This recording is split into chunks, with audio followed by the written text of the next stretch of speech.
We got a new ban and restricted update on February of 2014. Here, they have banned Deathrite Shaman and unbanned Bitter Blossom and Wild Nicodle. They wanted to get rid of Deathrite Shaman because, as mentioned in previous episodes, the card was way too strong for 1 mana. It was able to accelerate out people by being able to be a mana dork, as well as a way to interact with graveyards, so it hated on that strategy as being an interactive piece, and it was also very good at damaging your opponent or gaining life with its ability to exile certain cards in your graveyard to do those effects. So it was just too powerful for the format, so it did say goodbye. They of course unlocked Bitter Blossom and Nicodle, as we mentioned, and that is a really interesting thing. Nicodle honestly probably should have never been on the ban list. They finally realized that and they took it off. Bitter Blossom was very exciting at the time. A lot of Fairies players or players who played Fairies were really excited to get this card unbanned, but the truth is it really doesn't make a lot of splash in Modern after it's unbanned. Nicodle does see some play here or there in decks like Zoo or Burn, but unfortunately Bitter Blossom doesn't really have a large place to shine. Born of the Gods, the second set in the Theros block, was released on February 7th, 2014. It gave us cards like Bramaz, King of Oreskos, Satyr Wayfinder, Courser of Kruphix, Spirit of the Labyrinth, and Xenagos, God of Revels. Today we will be exploring the top 8 from Pro Tour Born of the Gods, which took place February 21st to 23rd of 2014. I will be piloting Sean McLaren's blue-white-red control deck, my favorite archetype, and Sefer will be on Patrick Dickman's Rug Twin. In this series, both Sefer, a proud filthy casual, and myself, MTG Metalhead, a tournament grinder, will be diving into the tomes of Magic's competitive history, exploring the evolution of one of its most popular formats. Each episode, we will delve deeper into the format as new sets and archetypes shake up the meta. Welcome to the history of Modern. Alright, let's take a look at blue-white-red control from Sean McLaren, who ended up winning the Pro Tour Born of the Gods here. We have up here 4 Snapcaster Mage, 1 Vendilion Click, 3 Cryptic Command, 3 Electrolyze, 4 Lightning Bolt, 4 Lightning Helix, 4 Mana Leak, 3 Path to Exile, 2 Remand, 1 Spell Snare, 2 Sphinx's Revelation, 2 Ajani Vengeance, 1 Anger of the Gods, 4 Celestial Colonnades as far as notable things in the mana base, as well as 4 Tectonic Edge for land destruction. And basically the point of the deck is just to play a control aggro deck where what you're trying to do is outvalue your opponent. You're trying to counter the key things with your counter spells, and basically you want to end up landing a threat either in Snapcaster Mage or Vendilion Click, using your Lightning Helix and Lightning Bolts to kind of like either take down the creatures or the life total over time, with the Ajani Vengeance kind of serving a similar purpose. And eventually you want to get to a game state where either you beat them down over small chunks with Snapcaster Mage and Vendilion Click, or with large chunks where you go like Bolt, Snapcaster Bolt, untap, attack you, things like that, where you just get their life total down really quickly, so you can play this aggro control plan pretty easily.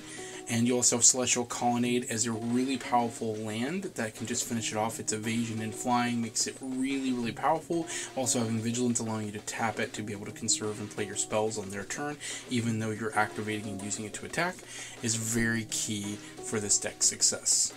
Looking at the sideboard, we got 1 Crucible of the Worlds, 2 Relic of Progenitus, 1 is a Static Caster, 2 Porphyry Nodes, 2 Stony Silence, 1 Threads of Disloyalty, a Celestial Purge, a Counterflux, a Logic Knot, a Wear Tear, another Anger of the Gods, and a single copy of Timely Reinforcements. So breaking this down, we got Timely Reinforcements against aggro decks. Same thing with Anger of the Gods, just want to clear out the creatures really quickly. Porphyry Nodes as a slow removal spell / Wrath is a static caster against a lot of the decks that play a lot of the same type of creatures, or Storm, which can pop up from time to time making a bunch of goblins, so you want to be able to wipe them out. Relic of Progenitus to be able to hit on graveyards. Crucible of Worlds to be able to buy back your land destructions. You can just keep killing them looking at things like Tron. You have Threads of Disloyalty to take big beat stick creatures like Termagoy, things of that nature, for decks to play that. Celestial Purge to answer things like Blood Moon. Counterflux, when you really absolutely have to counterspell, you want the Overload ability to be able to say, nope, we're countering it no matter what. Logic Knot as a pseudo counterspell in the deck. doing his counterspell impression with its ability to delve away spells and be able to counter spells pretty cheaply. Wear Tear is a good answer to a certain artifact or enchantment that we're not looking for, again like Blood Moon, and that's pretty much it. Alright, let's take a look at Rogue Twin here. Let's break down the list here. We got 3 Deceiver Exarch, 3 Pestermite, 2 Scavenging Ooze, 4 Snapcaster Mage, 4 Termagwaif, 4 Splinter Twin, 2 Cryptic Command, 1 Electrolyze, 4 Lightning Bolt, 4 Remand. Then we also have 2 Flame Slash, 2 Cataxian Probe, and 4 Serum Visions. Basically, the deck's plan is the same as the other twin decks. You try to get a Deceiver Exarch or Pestermite and slap a Splinter Twin on them to be able to do infinite damage. You also can do value plays like Splinter Twin on a Scavenging Ooze or a Snapcaster Mage, make multiple copies of them, or Turbogoyfs, so you can just have multiple copies of those creatures to be able to attack with every turn. If you really need to, not usually a purpose of those things, but you can do it. More specifically with Snapcaster Mage, it gives you more value than the other thing, but you never know, could come up as mattering. I also have, of course, the counter sweeps, which you have Cryptic Commands, Remands, to be able to kind of, protect your things, Electrolyze and Bolt to be able to clear things out of the way, Serum Visions to dig, Cataxian Probe to see if you've got a clear path, Flame Slash to deal with creatures, so pretty straightforward though. You're just trying to be a red, blue, green aggro deck that has the ability to combo sometimes. That's basically it. We got 1 Batterskull, we got an Engineer Explosives, a Sword of Feast and Famine, Scavenging Ooze, Spellskite, 2 Ancient Grudge, a Combust, a Counterflux, a Dismember, a Dispel, a Nature's Claim, a Negate, and 2 Anger the Gods. When bringing the Angers against aggro matchups, Negate against control, Nature's Claim against any artifact decks, Dispel against also control, Dismember against any big creature decks, Counterflux again if you have to counter something, Combust against anything you will just deal with, Ancient Grudge against artifact or enchantments, Spellskite to protect your combo, Scavenging Ooze to hate on graveyard strategies, Sword of Feast and Famine is a value card, Engineer Explosive against token strategies, and other things you're trying to get rid of, and Batterskull as a big haymaker in the control mirrors. Well, without further ado, my fellow Planeswalkers, it's time to battle. Alright, Sefer, you ready? Yep, let's go. Alright, I'm ready. Alright, evens or odds, good sir? You know what it is. I know. Oh, odd. Look at that. Not working out for you on this one. Well, this hand is, No. yeah, I'm with you. That is a not big good. fat no. This one's really not better. It's literally the same thing minus 1 land. Okay. I guess we're keeping it though. So, yeah. I don't like that at all. You're telling me. I got to, unfortunately. I don't want to, but I got to. I don't want the roll, so I'm gonna go first, and I'm gonna play Celestial Colony and say fuck you. Go ahead. That's I can keep that. That's fine. All right, cool. Draw. What we got?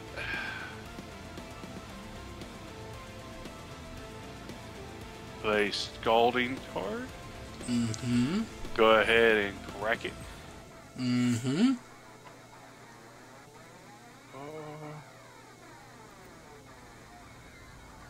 Let's see. I need. I guess that works. Yeah, get a Steam Vince. And I'm gonna bring it in untap. Okay. Pass. Okay, untap, upkeep, and draw. Well, I'm going to play this here Hallowed Fountain tapped and pass the turn. I'm gonna shoot you for 3. You got me. Alright, untap. Mm-hmm. Draw. Hinterland Harbor. Mm-hmm. And pass. Okay, untap, upkeep, draw. Well, that's not exactly what the doctor ordered, but sure deck. Okay. We'll go with a Sulfur Vault, and that's it. All right. Draw. Pass. You said pass? Yeah. Oh, untap, upkeep, draw. Well, I'll play Tectonic Edge. Yeah. I'll pass.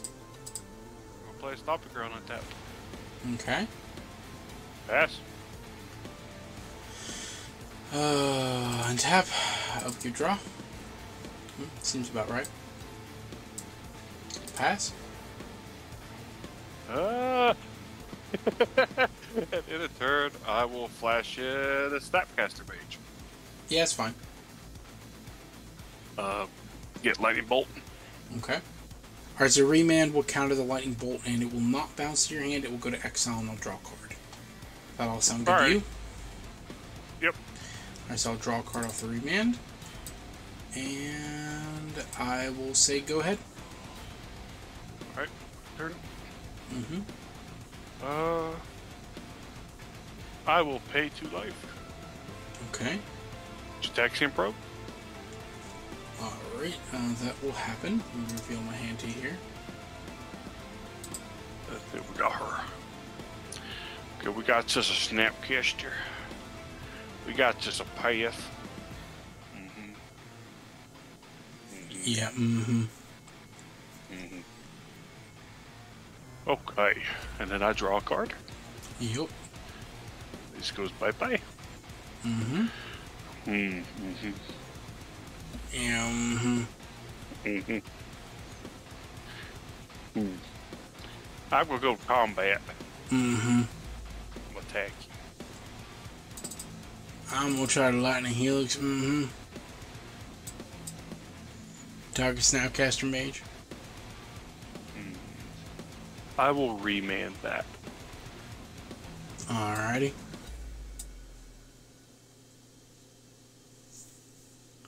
I'll take 2. Yep.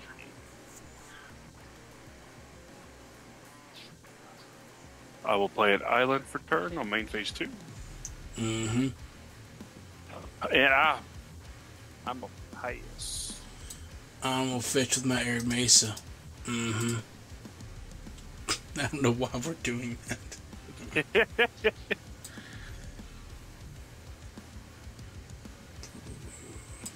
I'll get Sacred Foundry.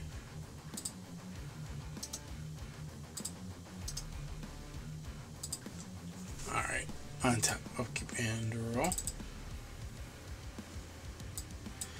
Play this Scalding Tarn.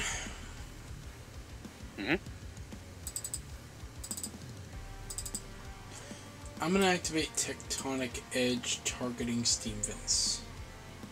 That is untapped.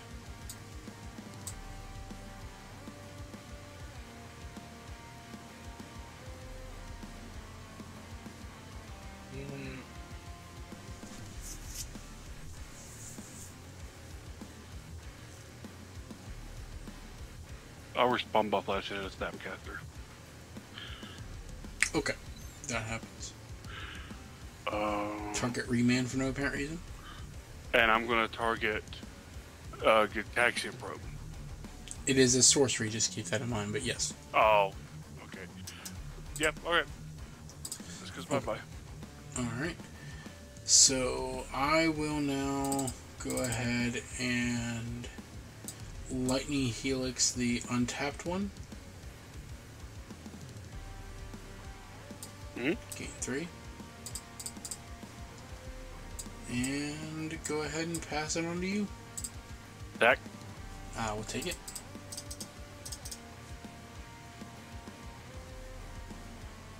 Pass. Okay, untap. On my upkeep, I'm gonna crack. I'm gonna get just a basic island.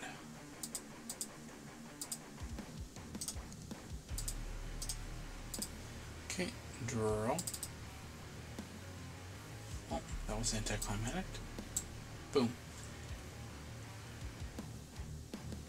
We will go ahead and fetch down to 13. I will get another island.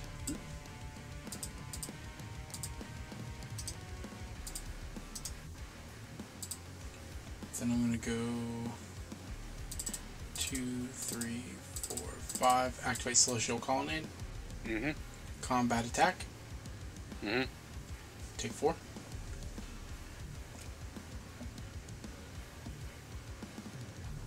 That's it. Go ahead.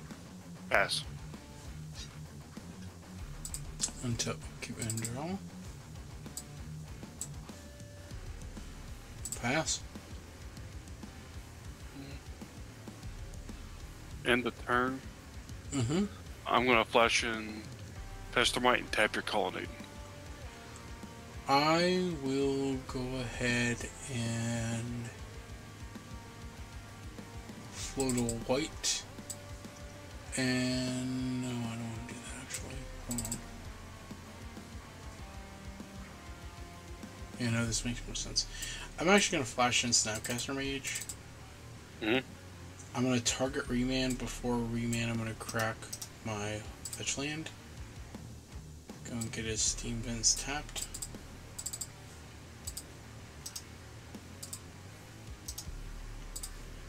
Then I will flash back the Remand.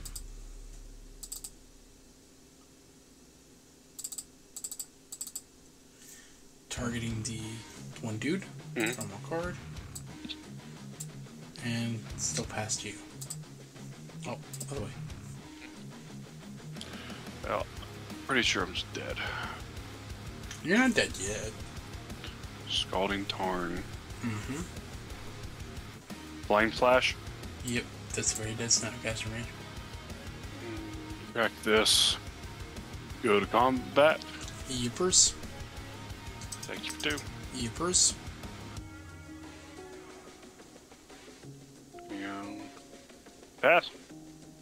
Okay, untap, keep and draw. Planes.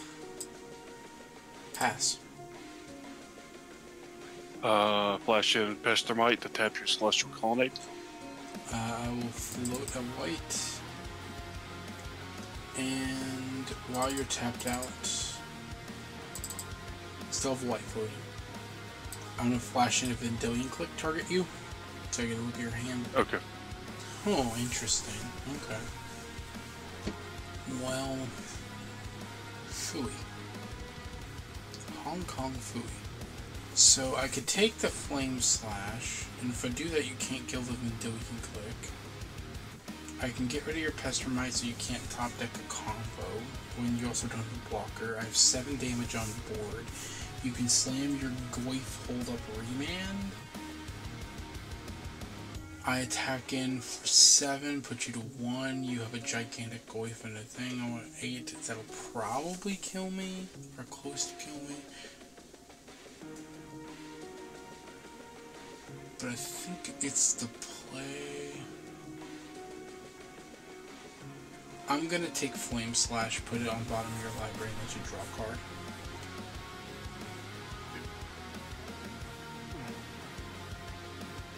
Move to bottom. Alright. Draw your card. Don't show me, obviously. And then I'm gonna path the Pestermite before you untap. Also, I'll get. Yeah, you'll get a land. But I did that before you drew, or after you drew, because I wanted you to have more of a chance to draw a basic land. See how big will Goyf be right now? I have instant sorcery land creature. I think that's it. So it'd be a 4/5.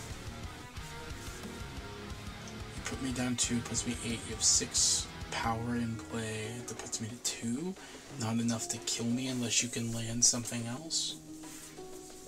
Like a bolt.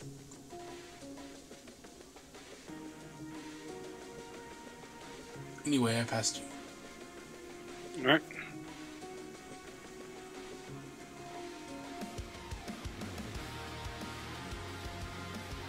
Play a Misty. Mm-hmm. Go ahead and crack it. Mm-hmm. Actually, I don't know if you should do that. Hold on. If you do that, you put yourself dead to my clock unless you have an answer. Because I have 7. I know. Okay. Understand what I... Give you a minute. You're fine. You're fine. I was just making sure you realized. That's all. I'm going to play Scavenging Ooze. Ah, yeah, that's fair. Okay.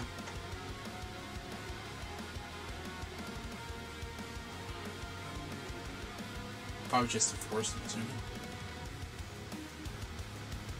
Because then you have 2 green.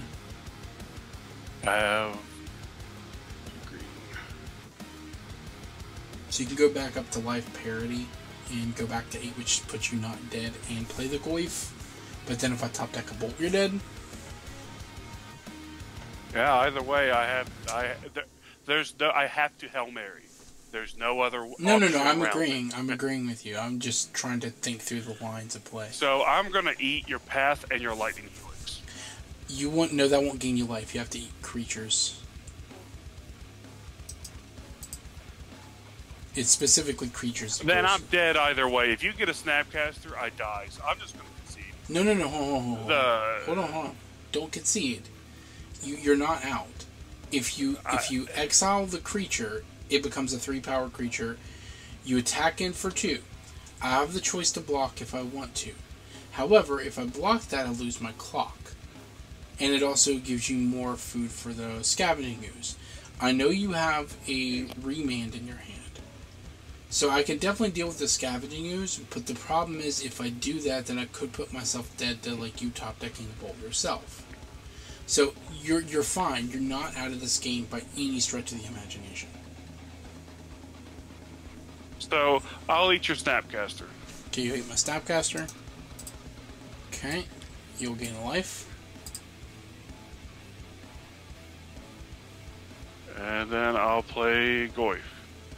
Yep, which should still be a 4-power because there's another creature in the graveyard, so it should still be a 4/5. Okay, I am gonna have to path the ooze at end of turn because that thing just is gonna gain a bunch of life, so I have to get rid of it.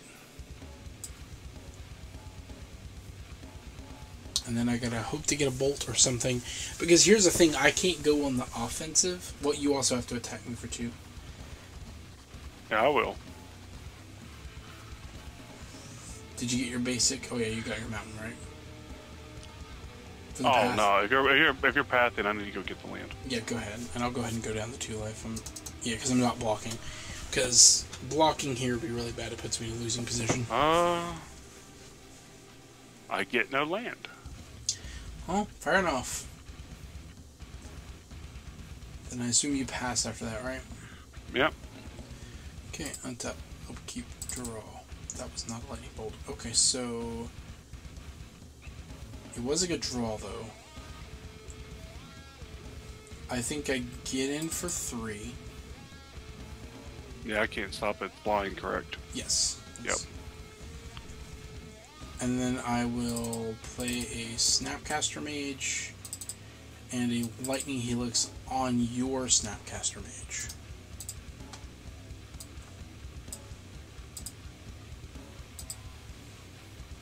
So I'll go up 3 life.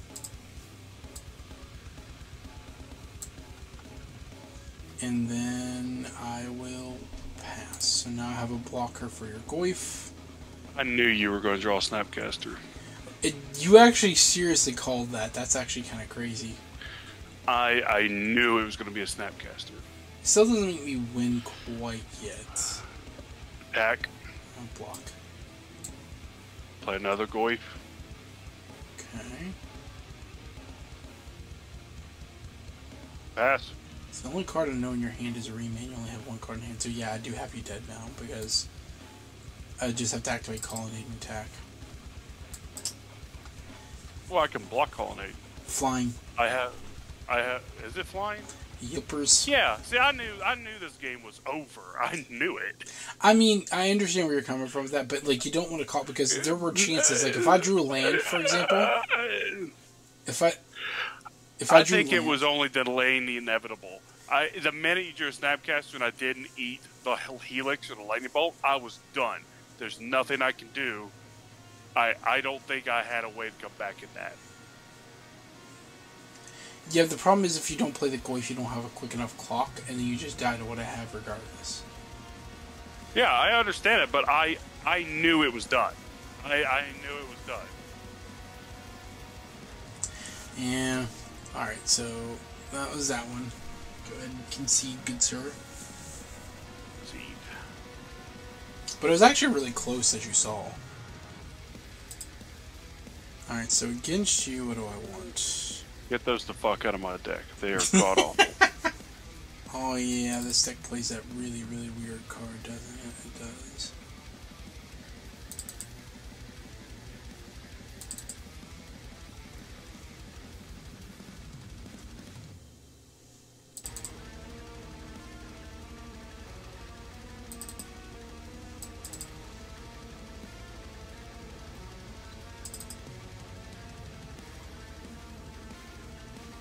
Okay, what do I not want? That card's super bad against you. What else do I not want? That card's not great against you.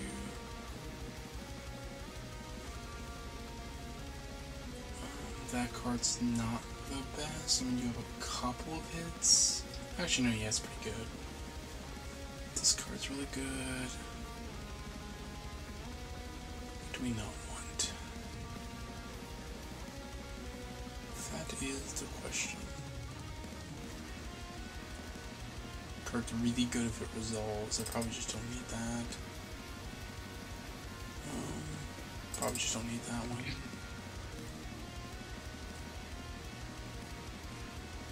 Too expensive. Yeah, we'll try that. Alright, I'm ready. Alrighty. You're on the play. Good luck, good sir. Good luck to you. Well, I have a magical one land hand, so that's going to be a mulligan. That one I'll keep.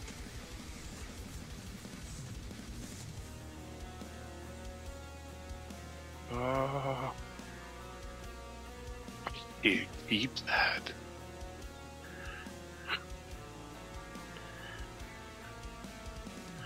I hate that too. I had my combo. No combo for you. Better. Technically, yeah, that's better. I can keep that. Alright, you're on the play. Play Scalding Tarn. Mm-hmm. Pass. Okay. We'll see your Scalding Tarn and raise you a tap Steam Vents. Go ahead. In the turn, I will crack. Mm-hmm. And I need... Well, I see your Steam Vents that I play. I get a Steam Vents. Untap. Draw. I'll play Hinterland Harbor. And we will pass to the turn. I will untap of the land. And, shitballs. Play this and pass. Alright, draw. I'm gonna pay 2 life.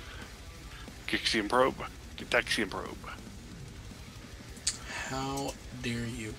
You get to see my hand of magic cards. Okay, so I see the strategy here. I'm the burn deck in this equation. I see your strategy here. That's a total of 9 damage right there. I do not like that. It's 11 damage, sure, if you count the Snapcaster Mage. No, fuck him. I don't count him. That's fair. Alright. And then I get to draw a card. That's not what you want to see. Yeah. Cool. I'm gonna pass. Crack? Did you miss a land drop? Yes, it did. I thought that's what just happened. I just wanted to make sure my old age wasn't getting to me here. Alright,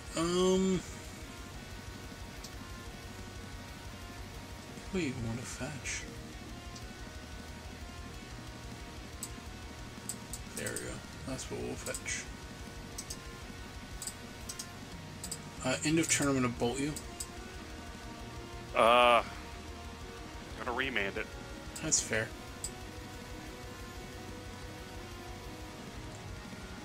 My turn. Yep. Draw. Well, I'm going to play this here fetch land you know about. And I'm going to pass. Yep. Draw. Oh, island. Pass. I'm just sacking my land. And getting a fourteenth. Tapped, mind you. Mm-hmm. And so good the first time, lightning bolt you. We're going to remand that. Alrighty. You drew your card? Yep. Lightning bolt you. Yeah, that would hit. Okay. Alright, untap, upkeep, draw.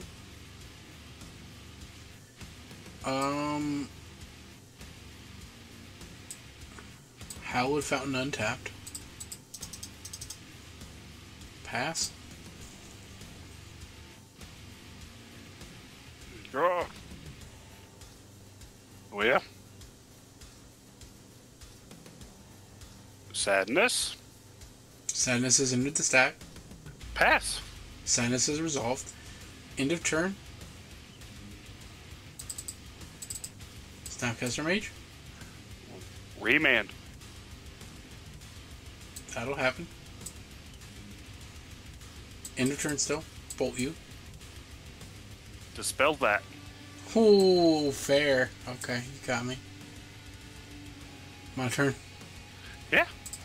Keep and draw. Island. You know what? Snapcaster bolt you main phase. Alright. Alright, pass. Remand that. Be careful, let you bite. Sulphur Falls. Resolves.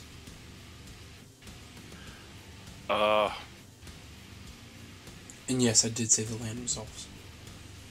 You want to fight me on whether I could put that on the stack? Let's go. Well, I'm going to fight it. Well, you'd win that fight. Pass. Alright, untap. Okay, draw. I would like to go to Compatisu. Yeah. Hiya. I'll pick 2. Okay. Tectonic Edge. Mm-hmm. Pass. Alright. Untap. Draw. Fear my mighty Snapcaster beats. It's not looking good. Alright, if you can't beat a 2-1, I don't know what to tell you. We'll see what happens. I think 2. Ooh, okay. Batter Skull. Yeah, that'll get a mana leak. Yep, I can see. You're gonna concede? What's Yeah, in your hand? I'm not. Nothing that helps. What was it? 2 Splitter Twins and a Snapcaster.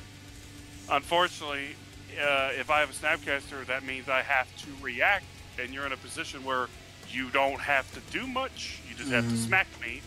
So I think this matchup, there was just no getting around any of that. It's actually closer than it appears. Like, we'll play a third game just to show it up, but like it really is closer than you think. Because a lot of the times I do have like really, really good removal, so it does make it harder for your deck to get through. But your deck can, like, depending on your draws, you can make me play defensively. Because if you have like double Pastermite or double Exarch hands, I have to respect the combo. So I can't just like tap out to do something for whatever reason. Oh yeah, but I didn't draw I didn't draw any of those. It does sometimes happen that way, but we'll play another one to round out game 3 here. I'm ready. All right. Alright, for our game 3, you're on the play. I guess this was fine. You're good? Yeah. I'll keep mine. Or you're on the play. Kept kind of a risky one, but we'll see. Go ahead and do a Steam Fence. Serum Visions. Oh my gosh, a cantrip! We haven't seen that out of your deck yet. I guess it's not true. We've seen get taxed and Get a top card, 2 top. Yes. That can go to the bottom. That can stay back. Okay, untap, keep in the draw. Uh-oh, Shaggy. Pass. Okay. Oh well. My stomping ground tap. Pass. Okay, untap, keep draw. Moment of truth. Ruh-oh, Raggy. Alright. Untap. Draw. Okay then. Okay. Okay. Misty Rainforest. Yup. Pass. Here we go, moment of truth. Why did I try that? Well, it's a land. I don't like that land. Pass. In a turn, I'm going to pop the Misty Rainforest. Sure. We're going to get Ironed. And then the Thiever of Exarch. Okay. I'm going to tap the Tectonic Edge. You got it. Alright. Yep. My turn? Yes. Alright. Tap. Draw. Scalding Tarn. Racket. In response, stares you menacingly. Mountain. Then play Splitter Twin. Okay. In response.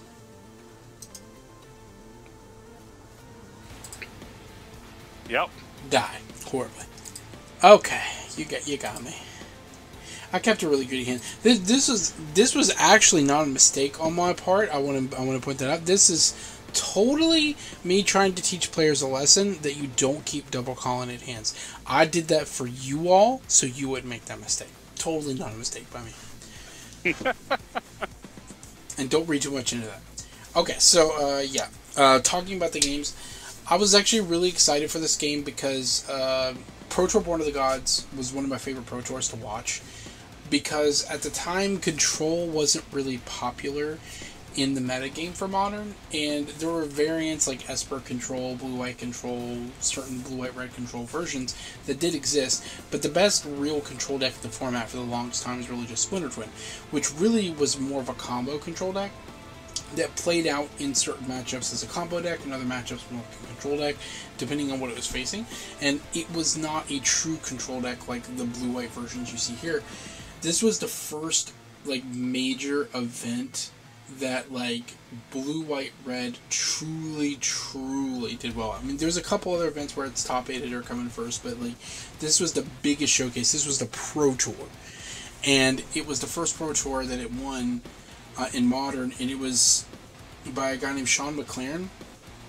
And Sean McLaren was an interesting fellow because he had these really interesting cards in his sideboard that would later become interesting tech. So for example, he was one of the first to ever play Logic Knot in his sideboard, and Logic Knot, before the printing of Counterspell into the format, became the de facto counterspell of the format in 2016-2017 era, because it basically played out like Counterspell. For those not looking, or for Sefer who's not looking at the card, Logic Knot is 2 blue and X.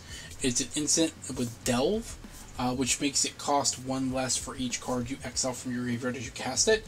And its counter target spell unless its controller pays X. So if you have 2 or 3 fetch lands in your graveyard from fetching in the game, or a spell or 2, you can exile 2-3 cards, and then it's basically a mana leak for 2 mana. Or in the late game, when you have a big graveyard, it becomes a pure counter spell, and it's so versatile and good. But it was the first time we ever saw it see play. It also was the first time we could see Porphyry nodes see some love. This is a very strange card. It never saw a ton of play in Modern, but it was one that everyone was talking about after this Pro Tour. It's a 1 white mana enchantment that says at the beginning of your upkeep, destroy the creature with the least power. It can't be regenerated. If 2 or more creatures are tied for the least power, choose one of them. And then when there are no creatures on the battlefield, sacrifice Porphyry Node. So it's kind of like a slow path to exile. In a way, it's a 1 mana removal spell, but it does it on my upkeep instead of on your opponent's turn. And if your opponent plays a lot of creatures, it's just a edict effect every turn that your opponent just loses a creature every single turn. So it's a super interesting card that never saw a ton of play, but it was like a mini Wrath. We also saw another card that Sean McLaren is well known for this tournament is Threads of Disloyalty. 2 blue and 1 for an enchantment aura, and the enchantment enchants a creature with converted mana cost 2 or less only, and then you control the creature. So this was really useful against decks that play like Tarmogoyf. You just steal their Tarmogoyf and start beating them down with their own Goyf. So that was a common line of play for the deck, but in any case, it just had a lot of interesting cards that not a lot of people were playing in blue-white-red control at the time. And again, because control is my favorite archetype, it was so fun for me to be able to play this deck. And I'll never forget it, when this Pro Tour was going on, I was actually playing in, I think it was a Star City Invitational qualifier or something. I can't remember what it was exactly. It was a States or an Invitation qualifier or something. And I'll never forget this because the tournament was held at a Days Inn of all places. It was in their common area, and there was a bunch of people there. And I'll never forget the tournament because I was playing Esper Control and Standard, which wasn't really a deck. It was just one I was playing because I love Control. And I was in an Esper Mirror. Somehow, the two people ever in that mono blue, mono black format with the Devotion.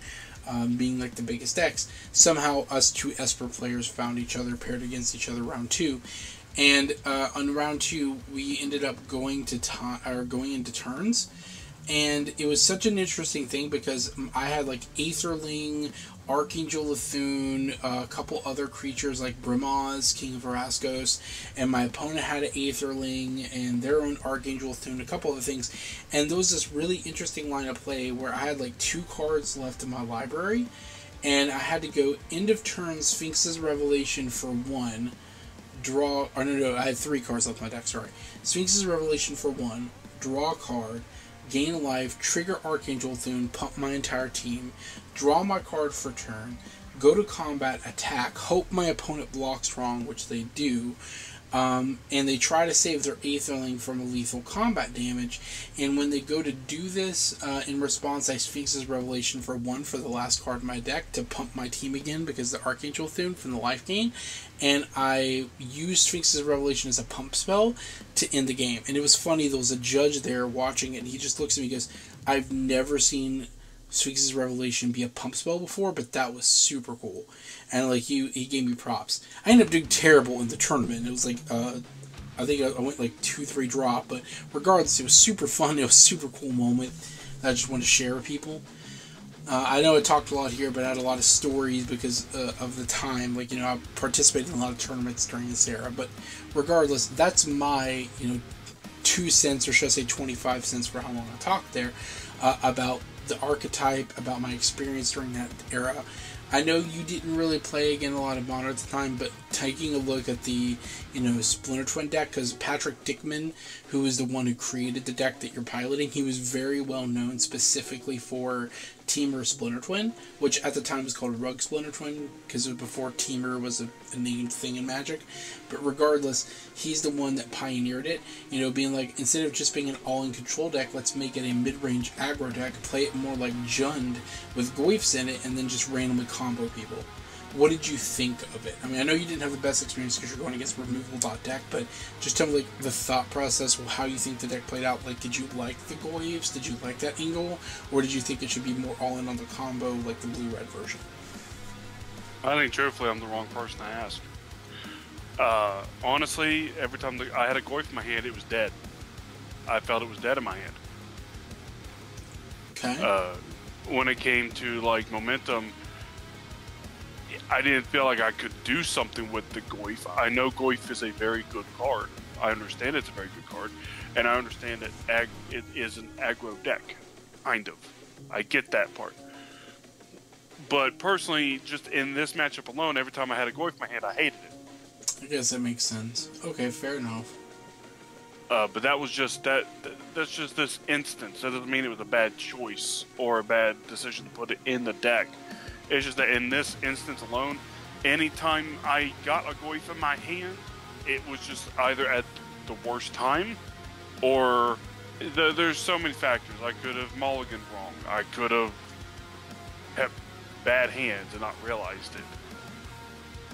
But by the time I would have an opportunity to play a Goyf, I'm like, well, do I play the Goyf or do I? Because it's like I could either play the Goyf and watch it just die, and then I'm not getting anywhere still, or try to play a little more defensively because I'm getting pretty knocked down pretty fast. True. For me, I didn't see good opportunities to play the Goyf. I see what you're saying. I think honestly it's a combination of bad luck and just bad matchup. Like, the original top 8 was actually supposed to be like the finals was actually Sean McLaren versus a pod deck. So it's the blue-white red control versus pod, but we've shown off pod enough. We've already talked about its dominance in the format, that it's one of the best decks in the format at the time. We didn't really need to show off its dominance anymore. I wanted to show something else some love, and Teamer Twin never really got to shine a lot. So this is one of the first times it like shined on the big stage, and it also was what propped up Patrick Dickman in the community as someone that people are like, oh, I'm gonna watch him and listen to his content and talk to him about his deck. But regardless, so that's why I chose it as a secondary. But obviously I was going to be on McLaren's list. It's a really good blue-white red control deck. It's what took down the Pro Tour. So I definitely wanted to kind of pilot it and show it off. But it just was a little bit unfortunate that your particular deck wasn't the best to line up against it, just because my deck has so much removal. I mean, I play 4 Path to Exiles, or rather, I'm sorry, I play 3 Path to Exiles.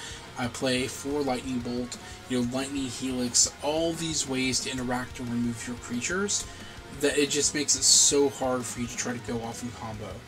So, not the best matchup for you overall, but hey, still an interesting showcase overall of the format, its evolution, the different variants of different versions of decks you may have seen in the previous past. But I'm excited for the format to keep trucking along.